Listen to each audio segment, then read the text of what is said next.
ಭವಂತು ಸುಖಿನಃ. ಇಂದಿನ ಭಕ್ತಿ ಸಂದೇಶವನ್ನು ನೋಡೋಣ. ಆಪೂರ್ಯಮಾಣಂ ಅಚಲಂ ಪ್ರತಿಷ್ಠಂ ಸಮುದ್ರಮಾಪಃ ಪ್ರವಿಶಂತಿ ಯದ್ವದ್ ತದ್ವದ್ ಕಾಮಾಯಂ ಪ್ರವಿಶಂತಿ ಸರ್ವೇ ಸ ಶಾಂತಿಮಾಪ್ನೋತಿ ನ ಕಾಮಕಾಮಿ. ಸಮುದ್ರಕ್ಕೆ ಅನೇಕ ನದಿಗಳು ಬಂದು ಸೇರ್ತಾ ಇರ್ತವೆ. ಆದರೆ ಸಮುದ್ರ ಹಾಗೆ ಪ್ರಶಾಂತವಾಗಿಯೇ ಇರುತ್ತೆ. ಯಾವ ನದಿ ಎಲ್ಲಿಂದ ಬಂದು ಸೇರಿತು ಅನ್ನೋದು ಯಾರಿಗೂ ಗೊತ್ತೇ ಆಗೋದಿಲ್ಲ. ಆ ರೀತಿಯಾಗಿ ತನ್ನ ಪ್ರಶಾಂತತೆಯನ್ನು ಅದು ಬಿಡೋದಿಲ್ಲ. ಇದೇ ರೀತಿ ಕಾಮಗಳು ಪ್ರಪಂಚದ ಬಾಹ್ಯ ಜಗತ್ತಿನಿಂದ ಕಾಮದ ಒಂದು ಪ್ರಚೋದನೆಗಳು ನಮ್ಮನ್ನು ಬರ್ತಾ ಇದ್ರೂ ಕೂಡ ಸಮುದ್ರಂತೆ ನಾವು ನಿಶ್ಚಲವಾಗಿ ಇರಬೇಕು. ಆವಾಗ ಮಾತ್ರ ನಮಗೆ ಶಾಂತಿ ಸಾಧ್ಯ. ಯಾವುದೇ ಒಂದು ಪ್ರತಿಕ್ರಿಯೆ ಬಂದ ತಕ್ಷಣ ಅದಕ್ಕೋಸ್ಕರ ನಾವೇನೋ ಮಾಡಲಿಕ್ಕೆ ಹೊರಟು ಬಿಟ್ಟರೆ ಶಾಂತಿ ಎಲ್ಲಿಂದ ಸಾಧ್ಯ? ಆದ್ದರಿಂದ ಈ ಕಾಮ ಅನ್ನೋದನ್ನು ಮೊದಲು ನಾವು ಸಂಪೂರ್ಣವಾಗಿ ಸುಟ್ಟಿ ಹಾಕಿಬಿಡಬೇಕು, ಅಥವಾ ನಮ್ಮ ಹತ್ತಿರ ಸುಳಿಯದಂತೆ ನಾವು ನೋಡಿಕೊಳ್ಳಬೇಕು. ಇಂದು ಶ್ರೀ ವಿಶ್ವಾವಸು ನಾಮ ಸಂವತ್ಸರಿ ದಕ್ಷಿಣಾಯನ ಶರದೃತೋ ಕಾರ್ತಿಕ ಮಾಸೆ ಶುಕ್ಲ ಪಕ್ಷೆ.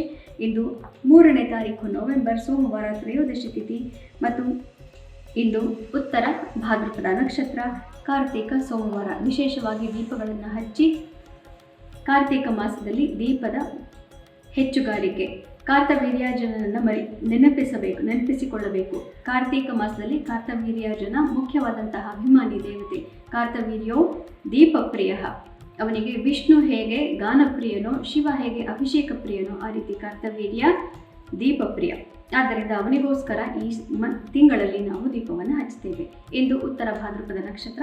ಇಂದಿನ ಭವಿಷ್ಯವನ್ನು ನೋಡೋಣ. ಮೇಷರಾಶಿಯವರಿಗೆ ಮಧ್ಯಾಹ್ನದವರೆಗೂ ಕೂಡ ನೆಮ್ಮದಿ ಇರುತ್ತೆ. ಅದಾದ ನಂತರ ಮನಸ್ಸಿಗೆ ಕ್ಲೇಶ ಉಂಟಾಗುತ್ತೆ. ಮಿತ್ರತ್ವಗಳಲ್ಲಿ ಒಡಕು, ಮುಖ್ಯವಾದಂತಹ ವ್ಯವಹಾರಗಳಲ್ಲಿ ನಿರ್ಧಾರಗಳು ಬೇಡ. ವೃಷಭ ರಾಶಿಯವರಿಗೆ ಮಧ್ಯಾಹ್ನದವರೆಗೂ ಕೂಡ ಕಾರ್ಯದ ತಾಪತ್ರಯಗಳು ಇರುತ್ತೆ.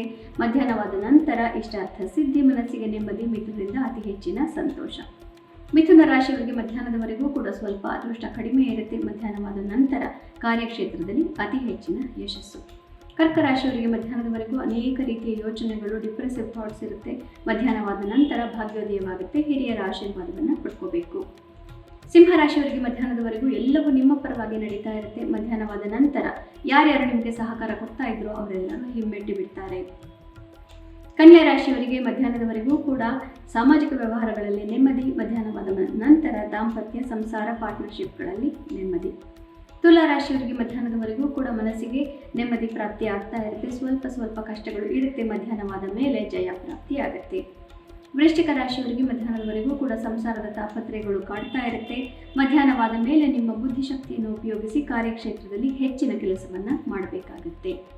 ಧನು ರಾಶಿಯವರಿಗೆ ಮಧ್ಯಾಹ್ನದವರೆಗೂ ಎಲ್ಲ ಸಹಕಾರ ಪ್ರಾಪ್ತಿಯಾಗುತ್ತೆ. ಬಂಧು ಬಾಂಧವರಿಂದ ಮತ್ತು ನಿಮ್ಮ ನೆರೆಹೊರೆಯವರಿಂದ ಅತಿ ಹೆಚ್ಚಿನ ನೆಮ್ಮದಿಯನ್ನು ನೋಡ್ತಾ ಇರ್ತೀರಿ.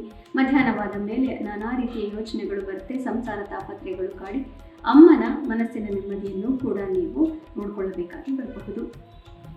ಮಕರ ರಾಶಿಯವರಿಗೆ ಮಧ್ಯಾಹ್ನದವರೆಗೂ ಕೂಡ ಸಂಸಾರದ ತಾಪತ್ರಯಗಳು ಮನಸ್ಸಿಗೆ ಸ್ವಲ್ಪ ಕ್ಲೇಶವನ್ನು ಕೊಡ್ತಾ ಇರುತ್ತೆ. ಮಧ್ಯಾಹ್ನವಾದ ಮೇಲೆ ಅತಿ ಹೆಚ್ಚಿನ ಯಶಸ್ಸು, ಸಾಮಾಜಿಕ ವ್ಯವಹಾರಗಳಲ್ಲಿ ಮತ್ತು ಬಂಧು ಮಿತ್ರರಿಂದ ಅತಿ ಹೆಚ್ಚಿನ ಸಹಕಾರ. ಕುಂಭರಾಶಿಯವರಿಗೆ ಮಧ್ಯಾಹ್ನದವರೆಗೂ ಕೂಡ ಮನಸ್ಸಿಗೆ ನೆಮ್ಮದಿ ಪ್ರಾಪ್ತಿಯಾಗಿರುತ್ತೆ. ಮಾರ್ಗದರ್ಶನ ಪ್ರಾಪ್ತಿಯಾಗಿದೆ. ಅದನ್ನು ನೀವು ಮಧ್ಯಾಹ್ನವಾದ ನಂತರ ನಿಮ್ಮ ಮನೆಯವರೊಂದಿಗೆ, ಕುಟುಂಬದವರೊಂದಿಗೆ ಹಂಚಿಕೊಂಡು ಅವರ ಸಂತೋಷಕ್ಕೂ ನೀವು ಜವಾಬ್ದಾರರಾಗ್ತೀರಿ. ಮೀನರಾಶಿಯವರಿಗೆ ಮಧ್ಯಾಹ್ನದವರೆಗೂ ಸ್ವಲ್ಪ ಕ್ಲೇಶ, ಮನಸ್ಸಿಗೆ ನಾನಾ ರೀತಿ ಯೋಚನೆ ಕಾಡ್ತಾ ಇರುತ್ತೆ. ಮಧ್ಯಾಹ್ನವಾದ ಮೇಲೆ ಭಾಗ್ಯೋದಯವಾಗುತ್ತೆ. ಮನಸ್ಸಿಗೆ ಎಲ್ಲವೂ ಸರಿಯಾದ ರೀತಿಯಲ್ಲಿ ನಿಮ್ಮ ಪರವಾಗಿ ನಡೆಯುವಂತೆ ಮಾರ್ಗದರ್ಶನ ಪ್ರಾಪ್ತಿ, ಆರೋಗ್ಯದಲ್ಲೂ ಸುಧಾರಣೆ ಕಾಣುತ್ತೆ. ಪುನಃ ನಾಳೆ ಭೇಟಿಯಾಗೋಣ. ಅಲ್ಲಿವರೆಗೂ ನಿಮಗೆ ತಿಳಿದೇ ಇದೆ ಗೀತಾ ಶ್ಲೋಕಗಳನ್ನು ಪಠಣ ಮಾಡಿಕೊಳ್ಳಬೇಕು. ಎಲ್ಲರಿಗೂ ಶುಭಮಸ್ತು. ಶ್ರೀಕೃಷ್ಣ ವಿಜಯತೆ.